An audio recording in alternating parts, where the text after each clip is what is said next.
Hello mga kaeyang, for today's video nga pala ay samahan nyo nga ako bumili ng mga pangangailangan ko papunta sa Pampanga dahil dun nga ako mag-OJT. Dahil nga malapit na tayo aalis, syempre dapat kumpleto ang ating mga gamit. Nagbiyahe nga lang ako papuntang Santiago dahil dun nga tayo bibili ng mga gamit. Pagkarating ko nga lang dito sa Santiago ay dumiretso agad ako sa Jollibee dahil kakain muna tayo bago mamalengke. Pagkatapos ko nga kumain ay dumiretso ako agad sa Unisan dahil dun nga tayo bibili ng mga iba pang nating gamit. Diyan nga sa puntong iyan ay nakita ko ang aking friend na bumibili din ng kanyang gamit. Nalilito nga daw siya kung anong bibili niya dahil mukhang makapal daw ang stockings. Kasing kapal ng chismosa niyong kapitbahay.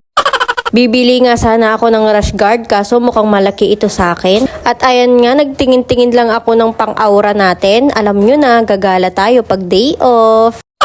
Kaso ang lalaki, pang extra small kasi ang ante nyo.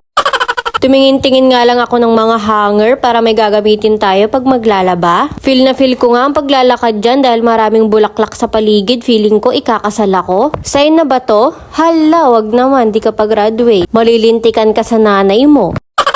O siya, hanggang dito na lang. Abangan ang part 2. Bye!